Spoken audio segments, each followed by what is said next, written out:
तर नमस्कार मंडळी, पुन्हा एकदा आपल्या येवला हँडलूम पैठणीमध्ये स्वागत आहे एक छोट्याशा आपल्या ब्लॉगमध्ये। तर चला पैठणी साडी कशी तयार होती बघूया। ही आहे आपले मंगेश दादा आणि ह्यांनी केलेले आहे ऑल ओव्हरची साडीचं काम चालू। तर त्यामुळे तुम्ही बघू शकता ऑल ओव्हरच्या साडीमध्ये असे फुलं असे सुंदर बिंदर दिसू राहिले एकदम गबगबीत। आणि आपल्या मंगेश भाऊचं काम चालू आहे एकदम रोबाबशीर पद्धतशीर आणि सुटसुटीत। आणि तुम्ही चला फुलं दाखवत तुम्हाला किती सुंदर असे दिसू राहिले जवळून।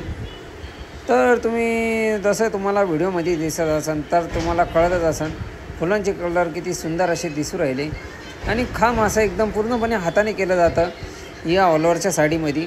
तर तुम्हाला जशा प्रकारे दिसतच असेल की साडीचं काम किती सुंदर अशा प्रकारे चालू आहे आपलं। आणि एकदम मस्त असा छोटासा ब्लॉग आहे, निवांत बघा आणि एकदम पुढं ढकलू नका म्हणजे तुम्हाला पूर्ण साडी कळन किती सुंदर प्रकारे आपलं काम चालू आहे। आणि मंगेश दादाचं एक परतन झालेलं आहे आत्ताशी पहिलं। तर एक परतन झाल्यानंतर आपल्याला ठोक मारावं लागते। तर आता मंगेश दादा आपले ठोक मारणार आहे का पाक ठुप्पू। तर आता परत दुसऱ्या परतनचं काम चालू झालं आणि तिथंच आपला व्हिडिओ समाप्त होतो आहे। तर बाय।